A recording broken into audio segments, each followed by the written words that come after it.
Dr. Trey Dorsett, who's coming down to share with us from our clinician panel, because as life will have it, schedules don't always totally cooperate. So she's driven all the way from Tahlequah to be here today and share with us a bit, and then she has to get back by 5 or 5:30 to take labor and delivery call.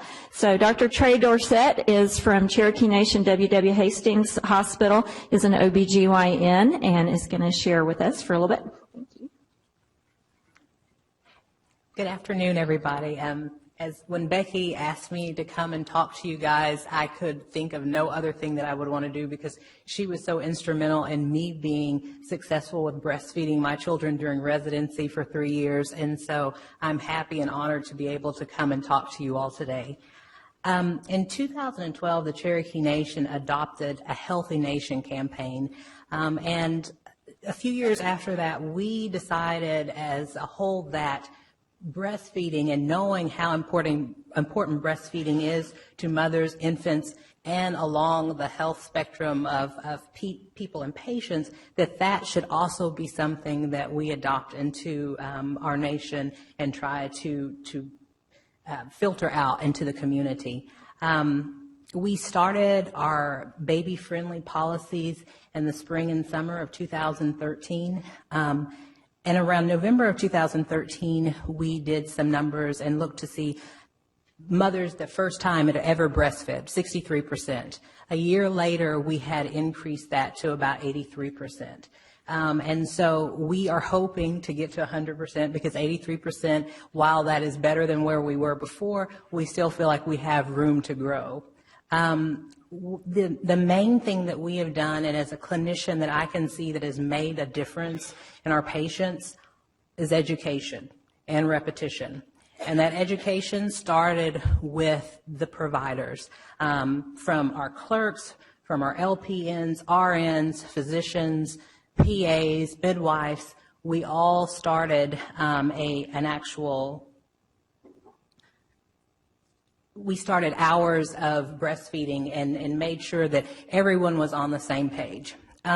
Within our community, and me being from both the Black and Indian community, I know what some of the myths and inaccuracies are that are out there. We often will give information to patients and feel that they are going to take that home and read it, when in fact they've got lots of responsibilities, lots of other things they're doing, and a lot of times they don't have time to go through the things that we give them. So we feel that one of the things that we can do is educating from the very beginning.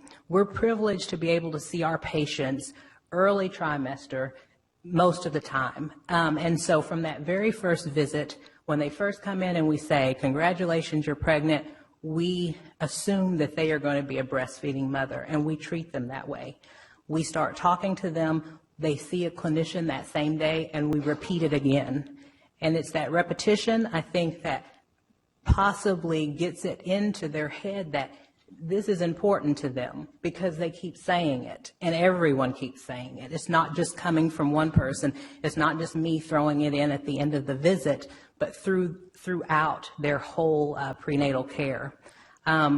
We talk to them about things, and we try to talk about and dispel those myths before they have to ask us the questions, because often we know they're not going to ask us the questions. So we say, "What have you heard?" Or "Have you heard this?" Or "Did you know that a baby that is newborn doesn't eat the same as a toddler?" And so some of that information is new to them. And again, as I said, saying it over and over again to them, eventually I think it sinks in and they start to believe. We've got some of the things that we've changed within our hospital is rooming in policy. So babies are in with moms from the beginning, except for some procedures, x-rays, circumcisions, things like that. The first hour we have is a golden hour. And at that point, we ask patients or the parents and the family to respect, what we're trying to do, and let mom and baby and dad have that time for bonding and the such. Skin to skin, we are adopting now, not only in our L&D, but also, if a mom has a C-section, if everything's going all right, we do every effort to make sure that baby is skin to skin and close to mom. We changed our visiting hours, and so that has made a bit of a difference.